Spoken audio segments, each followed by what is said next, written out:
I'm bigcal and welcome to my world. Today another recent video game pickups video. Only it's not so much recent as it is about 2.5 months old. I've not had a chance to record one for some time due to being ill or the weather being so shitty. I've had no natural light outside, and we all know what happens when I have low light. I can't record videos because the camera doesn't react well to non-natural light. Anyway, yeah, we'll start with this nice big box over here. In April it was my birthday. Actually got this for my birthday. Thanks, Dom. Anyway, and Mr. Paddy, my bestest friend, bought me this. Yoshi's Woolly World, complete with the amiibo, which is fucking awesome. Look at it! Look what he bought me! So I certainly wasn't expecting that at all from him, so that was awesome. Let's open it up. Obviously we have the game. I've no idea how the game fitted in originally. It makes no sense to me inside, so I've just sort of stuck it in the side here, but we have of course got the game, which is amazing, and we'll be reviewing this soon. I've almost finished the script. I've just got Donkey Kong Country Tropical Freeze to put out first. Currently editing. Well, not currently because I'm sat here recording this, but before I was recording this I was editing it. But yeah, I'll definitely be doing a review on this because it is an awesome game. Just go in there somewhere. And of course it did come with an amiibo, the awesome woolly Yoshi, which looks absolutely fantastic. It's my first and only amiibo, and you know, I'm probably not going to start buying any more myself. I do like to keep it in the box because, for starters, with it being wool, it gets dusty and it's just going to get absolutely ruined if I take it out and display it somewhere, so much nicer to keep it in the big old display box there. I'll just load that to the side. Speaking of birthday as well, my brother, we went round Sheffield in charity shops and things like that looking for some games. Didn't really find anything until we stumbled across a retro game shop that I didn't know existed anyway. So picked up a couple of games. First one, Tetris, the original Game Boy. Why I'd not owned this before, I've no idea, so picked up Tetris. And this one, interestingly, Micro Machines 1 and 2 Twin Turbo. Micro Machine games are always so damn fun, so picking up handheld versions really good for the Game Boy Color as well, and it's a ton of fun. And finally, what he bought me was Killer Instinct Gold for the Nintendo 64. Of course, developed by Rare for the N64, so that was another one to add to my Rareware collection. So, woohoo to those! Let's see, back to handheld, we'll just go with Robot Wars Advanced Destruction. Big fan of Robot Wars, one of my favourite games ever is Robot Wars Extreme Destruction on the PC. This one's sort of like in between Robot Wars, Arenas of Destruction was the first one, yeah, well, the first one on the PC, and then Robot Wars Extreme Destruction. We got Advanced Destruction, which looks really good for handheld, looks way better than the original Robot Wars game on the Game Boy Color, which I also own. Got a lot of the same robots you'll find in Extreme Destruction, plus a lot of that you won't because they were earlier robots, so pretty cool to play that, and it plays really well, so I'm very happy with it. Excuse me. Just sort of getting over a cold / hay fever. No idea what it was exactly. Two more N64 games. First with Turok 2 Seeds of Evil. I'm after the Turok series. I need 1 and 3 now for the N64. I picked up 2 just because I saw it at the time and it was nice and cheap. So add that to my collection. And Mickey Speedway USA, also for the N64. Also developed by Rare, and was the last game I needed to complete my N64 Rare collection. So I now own all the games developed by Rare on the Nintendo 64. So that is awesome sauce. move on to a PlayStation 1 game. I have a lot of bad memories with this one, which is weird because I bought it again. I'm pretty sure I've told this story before, either on camera or on one of my blogs at least, possibly both. When I got the PS1 it was awesome and great and woohoo, and before I got it I started buying a couple of PS1 magazines to find out what games I would want for it when I got it, because I knew I was getting it for Christmas. You know, even as a kid that's something I did. And one of the games I saw was this one. And it was described in the particular magazine that I had at the time as Super Mario for the Sony PlayStation. Yes please, huge fan of Mario back then. My brother had the N64, he got it for his birthday before Christmas, before I got the PS1. He had of course, you know, Super Mario 64, so knew how awesome that was, and here comes Sony PlayStation with their own version of Mario, a 3D platform. It's going to be amazing, it's going to be incredible. That's why I wanted this desperately. And of course they did it in a bundle with the PS1, you know, PS1 bundle with some games. That's the one I wanted. Opened up the PS1 on Christmas Day, wasn't the bundle that I asked for because the one with this game was all sold out. Which was for the best because firstly I got Twisted Metal 2 World Tour in that bundle, which I still own that very copy of that game in that original console, and it is fantastic. But I did eventually get this game afterwards, and I played it, and oh boy was I disappointed. Even as a kid I knew this was shite. And it is of course Croc, Legend of the Gobbos.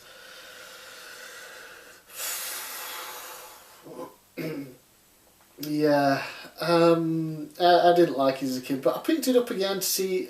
I'll give it another try. Maybe I'll like it more because Spyro wasn't a game I particularly cared for when I was younger. I bought the Spyro trilogy on PSN, so it was nice and cheap for the trilogy. And while the first one I wasn't too impressed with, the second one and third one I thought were really good. So I'm thinking maybe Croc will have something in it that I'll enjoy now, but I have played it a little bit just to record the footage, and it's... maybe it gets better. All I can say is there is probably going to be a video on this at some point in the future. When? I don't know. I've got tons of other videos I would like to do first. But it's here for that very purpose. This lovely little console here. The Nintendo GameCube! Yes, I have never owned a GameCube before. Not me personally anyway. My brother, he had one when they came out and then swapped it with a friend of mine for a PS2. A few years ago he gave me the PS2, so I got that from it. But the actual GameCube, this is the first one I've ever actually owned. Obviously I've been playing GameCube games on the original Wii for all this time, but I just wanted an actual GameCube console. Because it's such a pain in the arse to have to, you know, set up the Wii, the Wii remotes and the batteries in them, the sensor bar, you know, load up the Wii and then click into the GameCube bit just to play a GameCube game. This, I can just tuck it straight up, game in, press play, well, play over here, and we're done. It's very good condition. It is the black one of course rather than the normal purple, but colour doesn't bother me. It came just as is, no cables or anything because I already had them all anyway, and controllers, things like that, so was nice and cheap from Facebook, got it off of from, I can't remember the name of the store. They've got a physical shop and they're also on Facebook, and while they're not near me they're more than happy to post things out, so I've got quite a few bargains from them, including the GameCube for a tenner. And while I picked up the GameCube I decided to get a few things for it, including this, just randomly. It was a GameCube promo disc. It's a small CD, you know, the mini DVD, not the ones that work in the GameCube, but the small DVDs that will work in, you know, the PC, things like that. It's just a promo disc, you got some demos, videos on, demoing games and things like that. It's just a little cool cardboard packaging which, you know, is identical in size and everything basically to what the actual GameCube is. This one is sealed. It was just the first one I happened to come across on eBay and it was just as cheap as the non-sealed one, so I just thought I'd pick it up, just a little cool thing to own. And with picking up a GameCube I of course had to pick up some games and things. I'll just put these here. We'll start first with Resident Evil, the remake, obviously, from the old PS1 Dreamcast versions.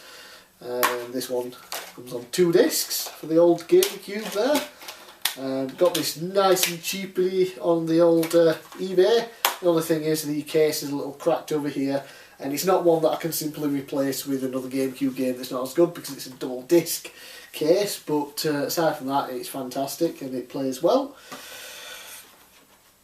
I also picked up these Day of Reckoning 1 and WrestleMania 18 wrestling games. I already own them, so I don't need these, but the reason that I picked up these is because they're in a bundle, a very specific bundle with a very specific disc, and that is this, the Day of Reckoning special collector's edition from Cube magazine, like cheat/demo disc. Obviously this came with a magazine called Cube, which was a GameCube magazine back in the day, and I did buy this on eBay on its own separately from a seller, and after 2 weeks it didn't show up, so I ended up having to get a refund, and the only other one I could find in existence for sale came bundled with these 2 games which I already own. I ummed and ahed over it for a while, kept on the lookout, asking some people if they had one. Nobody got back to me with anything, so I just ended up buying it. Basically, 1 disc inside. Yeah, 1 disc has cheats on for older wrestling games on the GameCube, WrestleMania 18, 19, Crush Hour, and then randomly Mario Golf. And then the second disc is a DVD, interviews with the likes of The Big Show, Day of Reckoning news and things like that. It's just a cool little collector's item, not just for the GameCube, but to go with my wrestling game collection, which, as you all know, I am obsessed with collecting wrestling games. And speaking of wrestling games, PS3 version of SmackDown vs Raw featuring ECW 2008.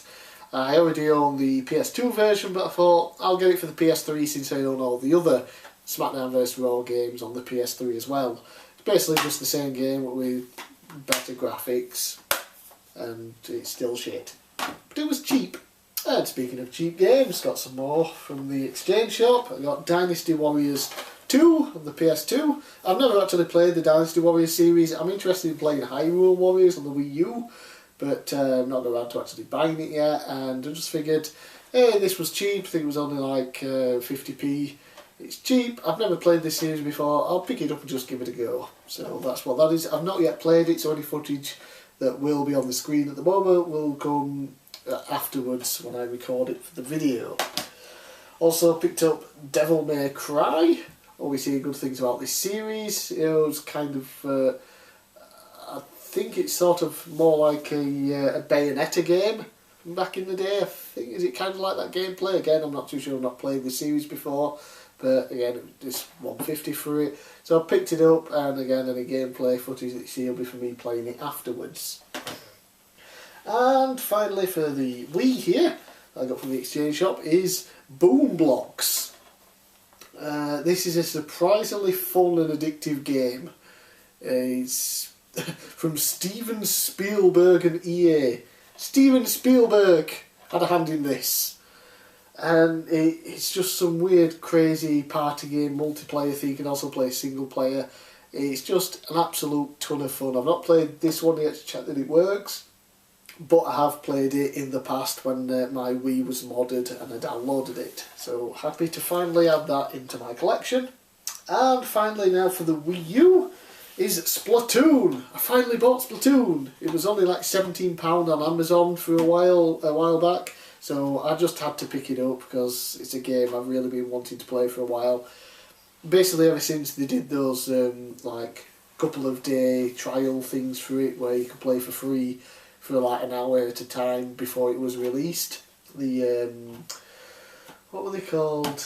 I can't remember, but I did a video at the time with my first impressions of it, and over the last year that it's been out they've added so many updates to it, so I can't wait to really get in and play this the full version of the game and just have a blast for a few hours at a time. Lastly, the last games here are for the PSP. went on a bit of a PSP kick and got quite a few games, so very happy. Firstly, we have Burnout Legends. Big fan of the Burnout series. It's just a fun driving game rather than the ultra realistic serious racing games. It's a ton of fun. You know, you get rewarded for smashing up people and destroying other vehicles and speeding about. And you know, the handheld version looks just as well as any console version I've played. Speaking of extremely fun racing games, Outrun 2006 Coast to Coast. A great arcade style racing game, obviously based on the arcade game. And again, just works wonderfully here on the PSP, and fantastic to own it, especially for the price I got it for. Another driving game, but this obviously a little more different. Bloody sticky residue from the stickers, I need to take that off at some point. But anyway, Driver 76. I like the Driver series. I know that Driver 3 came out and just kind of, you know, everyone shat on it because of problems with it and all. And then ever since then, I don't think any people have really got behind Driver again. They've not really given it a chance. But I've played quite a few of the Driver games afterwards, and some of them have been just pure fun. Especially there was the one in San Francisco or something where you jump out of a conscious body and transport yourself into another driver, and that was just ludicrously insane but super fun. Driver 76 here on the handheld. Again, it looks great, and an open world game on the go, always cool to have.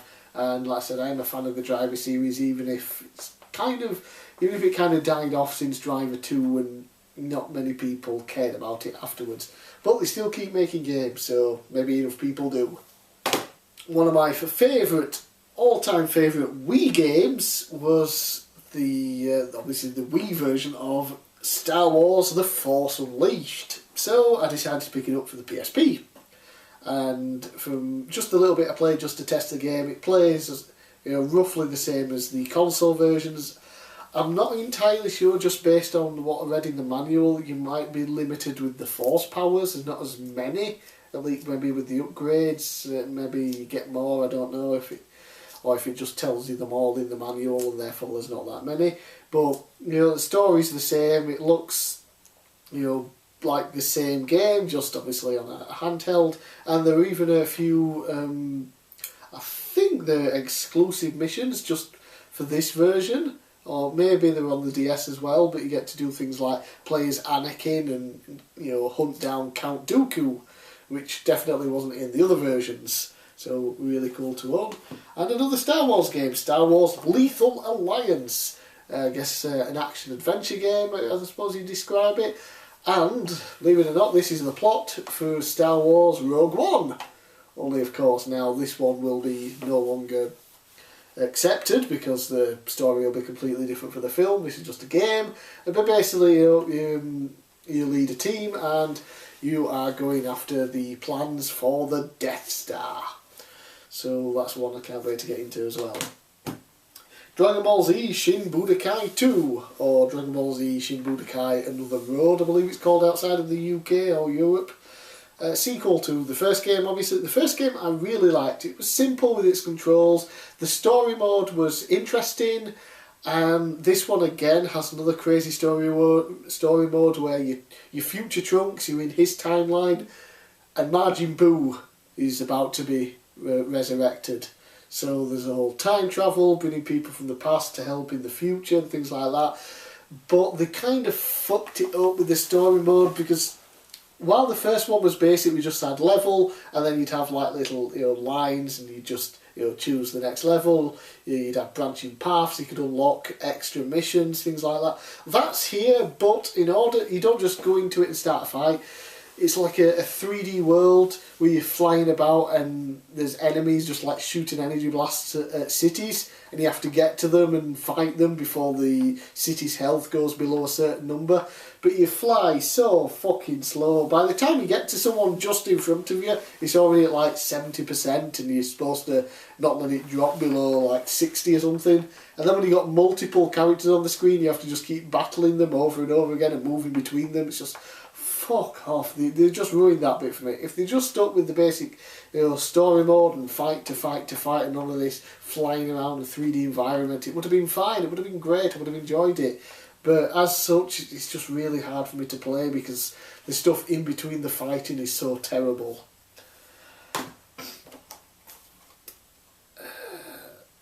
Oh, sorry, I kind of zoned out there.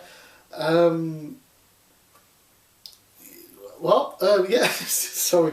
I picked up this game and I thought, haven't I already shown this on the last recent pickups video? And then I looked and was like, oh, no, wait, no, I haven't. Because this is Final Fantasy 2 on the PSP, not Final Fantasy 1, which I had already shown. Obviously, the last time when I had Final Fantasy 1, I mentioned I never played Final Fantasy game, and I was going to give it a try at the very beginning with the first one, and that's what I did. And after about 4 hours of playing it, I'm not really getting the love for it. Back in the day, yeah, it probably would have been something that I would have received much better because there was nothing else like it other than Dragon Warrior or Dragon Quest, depending on which region you're in.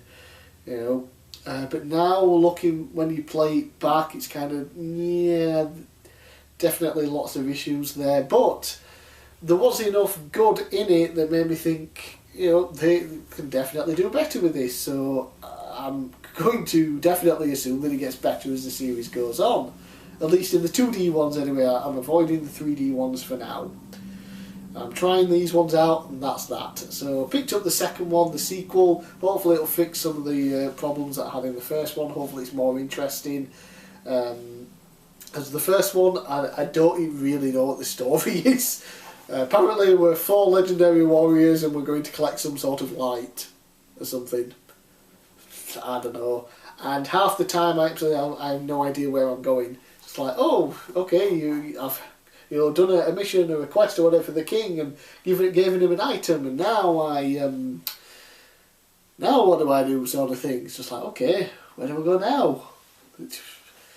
So that was a problem I had. Basically, every time I found a new area, you do like a main quest for the king and the person in charge, and you come back and complete it, and then you're just like, okay, what's next? Where do I go? So that was a problem I had. Hopefully it's not like that in the second one, but we'll see. But yes, I'm definitely giving the Final Fantasy games a try. I'm still trying, even though I wasn't too impressed with the first, going on for the second. And I will keep playing them until I get to 6, and after 6 I will stop. So those are all my recent pickups for the past few months. I'm still not sure if I'm going to try and do smaller videos with only a few games in at a time, or wait and do a bigger one like this every couple of months. I guess it all depends on when I get the chance to record or not. Anyway, I'm bigcal, thanks for watching, and I'll see you again next time.